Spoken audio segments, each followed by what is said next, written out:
दोस्तों, अगर आप 10वीं पास हैं या इंटर पास हैं तो आप लोगों के लिए पारा मेडिकल में ANM, GNM, OT assistant, x-ray technician, dental mechanics, diploma in pharmacy इत्यादि कोर्स में दाखिले के लिए ऑनलाइन आवेदन की प्रक्रिया शुरू कर दी गई है। इसके लिए बिहार संयुक्त प्रवेश प्रतियोगिता परीक्षा परिषद बीसीईसी के द्वारा डिप्लोमा सर्टिफिकेट प्रवेश प्रतियोगिता परीक्षा यानी डीसीईसी 2025 के लिए इंट्रेंस एग्जामिनेशन का ऑनलाइन आवेदन की प्रक्रिया 2 अप्रैल से शुरू हो गई है और इसका लास्ट डेट 30 अप्रैल 2025 तक रखा गया है।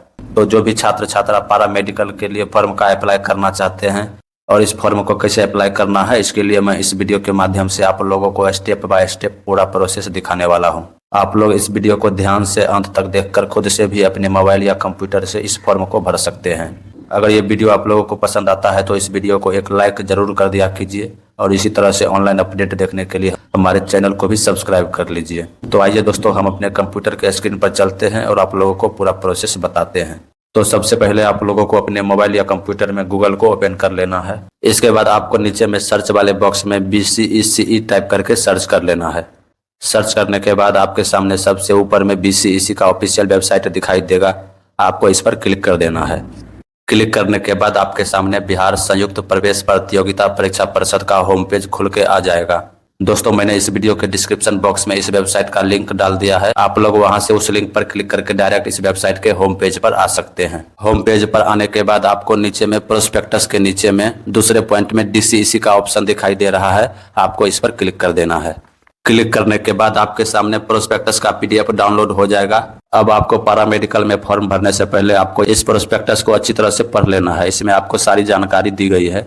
प्रोस्पेक्टस में दी गई सारी जानकारी को पढ़ने के बाद आपको फॉर्म को ऑनलाइन भरने के लिए आपको फिर से होम पेज पर आना है। यहाँ पर आपको ऑनलाइन एप्लीकेशन फॉर्म के नीचे में दूसरे पॉइंट में online application portal for DCEC 2025 का ऑप्शन दिखाई दे रहा होगा, आपको सिंपली इस पर क्लिक कर देना है। क्लिक करने के बाद आपको एक नए पेज में ऑनलाइन आवेदन करने के लिए पेज ओपन होके आ जाएगा। यहाँ पर आपको लेफ्ट साइड में आवेदन करने के लिए कुछ स्टेप दिए गए हैं। आपको सबसे पहले रजिस्ट्रेशन करना होगा, उसके बाद आपको कई स्टेप में फॉर्म को भरना है। इसके बाद आपको नीचे में कुछ इंपॉर्टेंट डेट देखने को मिल जाएगा, जैसे एप्लीकेशन स्टार्ट डेट 2 अप्रैल 2025 से है। इसके बाद एप्लीकेशन सबमिट करने का लास्ट डेट 30 अप्रैल 2025 तक रखा गया है। तीसरे पॉइंट में आपको पेमेंट करने का लास्ट डेट 1 मई 2025 तक है और चौथे पॉइंट में आप एप्लीकेशन को 2 मई से 3 मई तक एडिट कर सकते हैं। तो सबसे पहले आपको रजिस्ट्रेशन करने के लिए दाईं साइड में रजिस्टर योर प्रोफाइल के नीचे न्यू रजिस्ट्रेशन वाले लिंक पर क्लिक कर देना है। क्लिक करने के बाद आपके सामने ऑनलाइन आवेदन पत्र जमा करने के लिए कुछ दिशा निर्देश देखने को मिल जाएगा। आपको यहाँ पर भी डाउनलोड प्रोस्पेक्टस का ऑप्शन दिखाई देगा, आप यहाँ से भी इसे डाउनलोड करके सारी जानकारी को पढ़ सकते हैं। आपको थोड़ा नीचे जाने पर आपको इस आवेदन के लिए कितना पेमेंट करना होगा इसकी जानकारी देखने को मिल जाएगा। तो सारी जानकारी को पढ़ने के बाद आपको सबसे नीचे जाना है। नीचे में आपको आई एग्री वाले बॉक्स पर क्लिक कर देना है। क्लिक करने के बाद आपके सामने रजिस्ट्रेशन फॉर्म खुल के आ जाएगा। अब आपको यहाँ पर अपना रजिस्ट्रेशन कर लेना है। तो आपको सबसे पहले पर्सनल डिटेल में यहाँ पर अभ्यर्थी का नाम में आप अपने मैट्रिक के सर्टिफिकेट के अनुसार अपना नाम को डाल देंगे। इसके बाद यहाँ पर अभ्यर्थी नाम की पुष्टि करे वाले बॉक्स में आपको दोबारा से अपना नाम को डाल देना है। अपना नाम डालने के बाद आपको नीचे में पिता का नाम वाले बॉक्स में आपको अपने पिता का नाम डाल देना है। इसके बाद आपको यहाँ पर माता का नाम वाले बॉक्स में आपको अपनी माता का नाम डाल देना है। दोस्तों, यहाँ पर आपको सारी जानकारी कैपिटल लेटर में ही भरना होगा, आपको स्मॉल लेटर का यूज नहीं करना है। इसके बाद आपको यहाँ पर अभ्यर्थी का जन्म तिथि में आपका जो भी डेट ऑफ बर्थ होगा, यहाँ पर आप यहाँ से डेट को, उसके बाद मंथ को, उसके बाद ईयर को सेलेक्ट कर लेंगे। इसके बाद यहाँ पर अभ्यर्थी जन्म तिथि की पुष्टि करे में आपको फिर से दोबारा यहाँ पर अपना जन्म तिथि को सेलेक्ट कर लेना है। जन्म तिथि को डालने के बाद आपको नीचे में अपना जेंडर या लिंग को सेलेक्ट कर लेना है। इसके बाद आपको लिंग की पुष्टि करे में आपको फिर से अपना लिंग को यहाँ पर सेलेक्ट कर लेना है। जेंडर को सेलेक्ट करने के बाद आपको यहाँ पर आइडेंटिटी टाइप वाले ऑप्शन में आपको यहाँ पर सेलेक्ट वाले ऑप्शन पर क्लिक कर देना है। क्लिक करने के बाद आपको यहाँ पर क्लास 10th रोल नंबर वाले ऑप्शन को सेलेक्ट कर लेना है। सेलेक्ट करने के बाद आपको यहाँ पर क्लास 10th रोल नंबर वाले बॉक्स में आपके 10th क्लास के एडमिट कार्ड पर जो भी रोल नंबर लिखा रहेगा आपको यहाँ पर उसे डाल देना है। इसके बाद थोड़ा नीचे जाने पर कॉन्टैक्ट डिटेल में मोबाइल नंबर वाले बॉक्स के नीचे में आपको अपना एक वैलिड मोबाइल नंबर डाल देना है। इसके बाद ईमेल एड्रेस वाले बॉक्स में आपको अपना एक ईमेल आईडी को डाल देना है। मोबाइल नंबर और ईमेल आईडी को डालने के बाद आपको नीचे में पासवर्ड बनाने के लिए बोला जाएगा, तो यहाँ पर आपको कोई सा भी अच्छा पासवर्ड बना लेना है। अगर आप अपने नाम से पासवर्ड बनाना चाहते हैं तो आप अपने नाम का पहला लेटर कैपिटल रखेंगे, उसके बाद सभी लेटर को स्मॉल रख लेंगे। इसके बाद आपको कोई सा भी स्पेशल कैरेक्टर जैसे कि @ रख लेना है और इसके बाद आपको कुछ भी नंबर को रख लेना है। जैसे कि आप एग्जाम्पल के रूप में यहाँ पर इमेज को देख सकते हैं, आप इसी टाइप से अपने पासवर्ड को बना लेंगे। तो यहाँ पर पासवर्ड वाले बॉक्स में आपको जो भी पासवर्ड बनाएंगे आप यहाँ पर पासवर्ड को डाल देंगे। इसके बाद कन्फर्म पासवर्ड में आपको दोबारा से उसी पासवर्ड को डाल देना है। पासवर्ड को डालने के बाद आपको नीचे में सिक्योरिटी पिन वेरिफिकेशन के नीचे में यहाँ पर आपको जो भी कैप्चा दिखाई दे रहा होगा आपको यहाँ पर सिक्योरिटी पिन वाले बॉक्स में आपको डाल देना है। कैप्चा को फिल करने के बाद आपको नीचे में सबमिट वाले बॉक्स पर क्लिक कर देना है। क्लिक करने के बाद आपसे पूछा जाएगा do you wish to submit, तो आपको यहाँ पर यस वाले बटन पर क्लिक कर देना है। क्लिक करने के बाद आपके सामने रजिस्ट्रेशन का प्रीव्यू दिखाई देगा। तो आपने अगर सारी जानकारी को ठीक से भर दिया है तो आपको नीचे जाना है। नीचे में आपको दो ऑप्शन दिखाई दे रहा है, एक है एडिट का और दूसरा है सबमिट का। तो अगर आपको लगता है कि आपने कुछ जानकारी को गलत भर दिया है तो आपको नीचे में एडिट वाले बटन पर क्लिक करके अपनी जानकारी को ठीक से भर देना है। वहीं अगर आपने सारी जानकारी को ठीक से भर दिया है तो आपको नीचे में सबमिट एंड नेक्स्ट वाले बटन पर क्लिक कर देना है। क्लिक करने के बाद आपके मोबाइल नंबर पर और आपके ईमेल आईडी पर OTP जाएगा। आपको यहाँ पर मोबाइल का OTP और ईमेल आईडी वाला OTP डालकर और नीचे में सिक्योरिटी पिन वाले ऑप्शन में आपको नीचे में जो सिक्योरिटी पिन दिखाई दे रहा है आपको यहाँ पर उसे फिल करके नीचे में वेरीफाई एंड सबमिट वाले बटन पर क्लिक कर देना है। क्लिक करने के बाद आपका रजिस्ट्रेशन कंप्लीट हो गया है। अब आपको फॉर्म को अप्लाई करने के लिए कई स्टेप देखने को मिल जाएगा। तो पहले स्टेप में आपको अप्लाई फॉर कोर्स ग्रुप पर क्लिक कर देना है। क्लिक करने के बाद आपके सामने अप्लाई फॉर कोर्स ग्रुप का ऑप्शन खुल के आ जाएगा। अब आपको यहाँ पर 3 ऑप्शन देखने को मिल जाएगा। पहला है PE यानी पॉलिटेक्निक इंजीनियरिंग, दूसरा है PM यानी पैरामेडिकल इंटर लेवल, तीसरा है PMM यानी पैरामेडिकल मैट्रिक लेवल। तो आप अगर मैट्रिक पास है तो आपको सिर्फ PMM पर सेलेक्ट करना है, वहीं अगर आप मैट्रिक और इंटर दोनों पास है तो आपको PMM और PM दोनों पर सेलेक्ट कर देना है। सेलेक्ट करने के बाद आपको नीचे में सेव एंड कंटिन्यू वाले बटन पर क्लिक कर देना है। क्लिक करने के बाद आपके सामने एक मैसेज दिखाई देगा do you wish to submit, तो आपको यहाँ पर ओके पर क्लिक कर देना है। क्लिक करने के बाद आपका पहला स्टेप कंप्लीट हो गया है। अब आपको दूसरे स्टेप में पर्सनल डिटेल डालने के लिए बोला जा रहा है।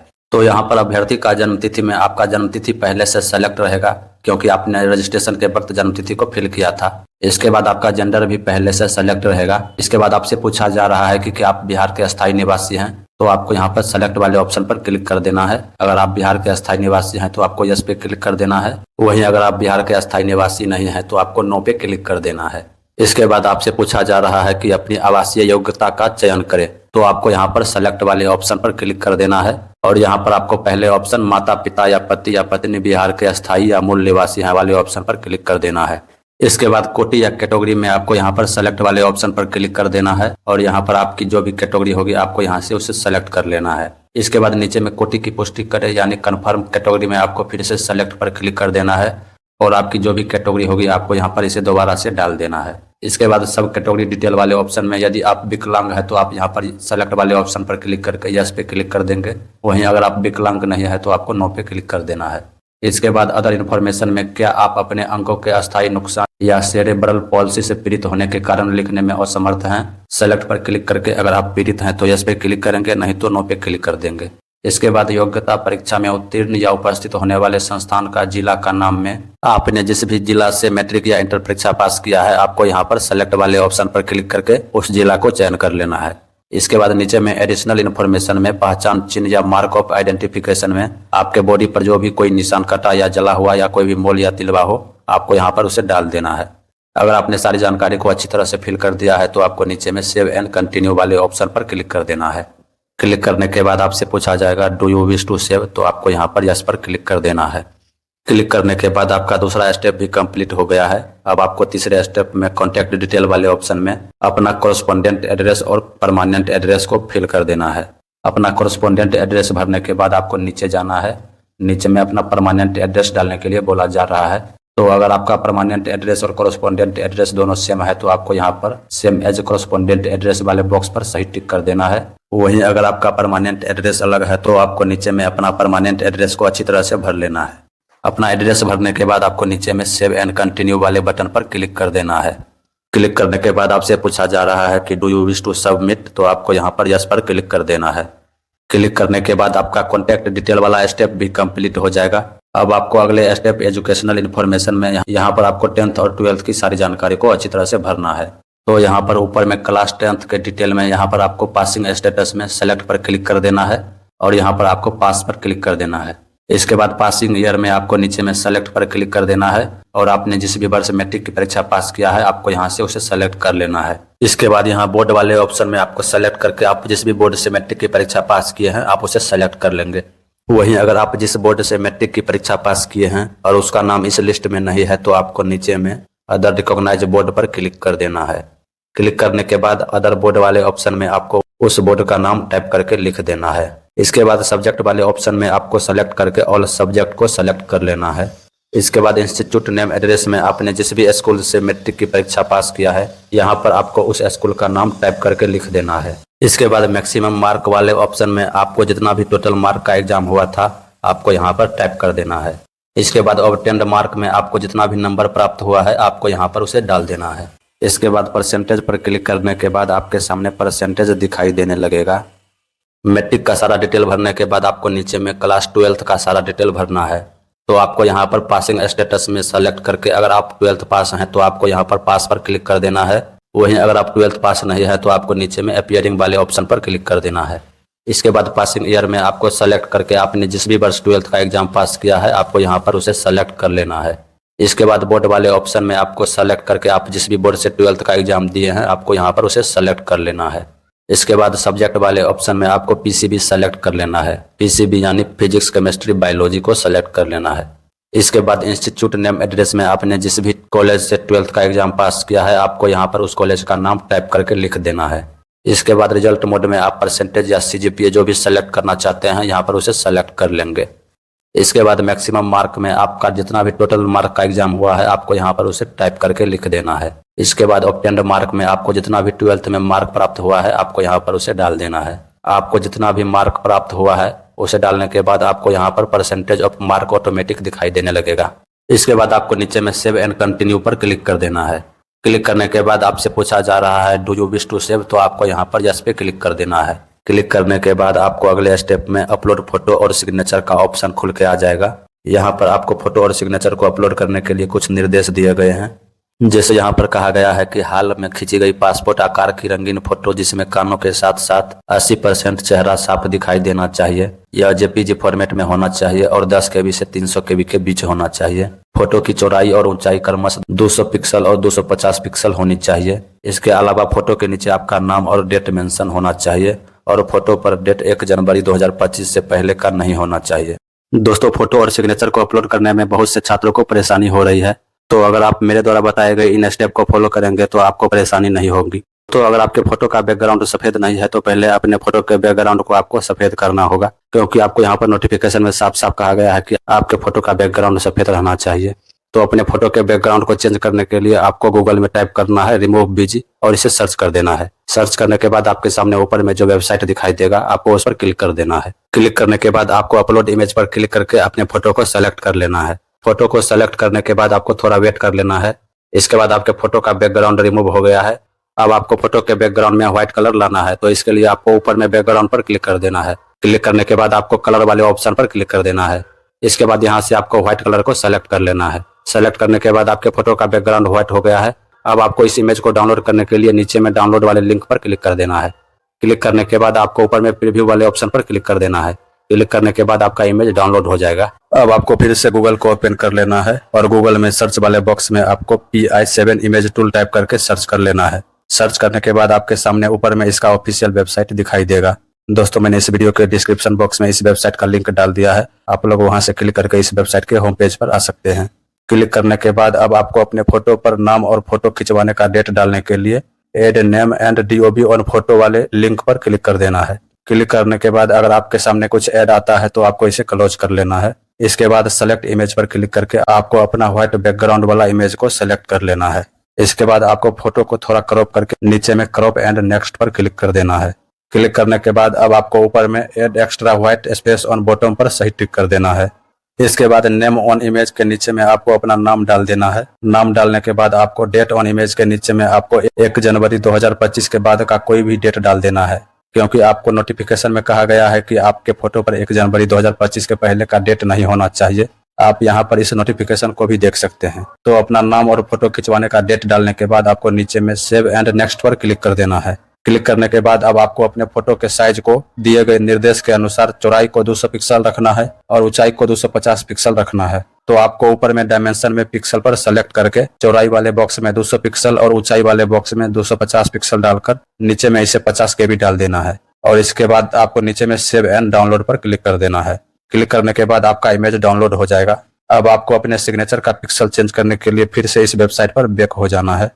अब आपको ऊपर में रिसाइज इमेज पिक्सल पर क्लिक करना है। इसके बाद सेलेक्ट इमेज पर क्लिक करके आपको पहले इंग्लिश सिग्नेचर को सेलेक्ट कर लेना है। सेलेक्ट करने के बाद अब आपको इसके चौड़ाई में 300 पिक्सल डाल देना है और इसके ऊंचाई वाले बॉक्स में 100 पिक्सल डालकर नीचे में JPEG पर क्लिक रहने देना है और इसके बाद रिसाइज इमेज पर क्लिक कर देना है। क्लिक करने के बाद अब नीचे में डाउनलोड वाले लिंक पर क्लिक करके इसको डाउनलोड कर लेना है। इसके बाद अब हिंदी सिग्नेचर का पिक्सल को चेंज करने के लिए आपको फिर से इस वेबसाइट पर बैक हो जाना है।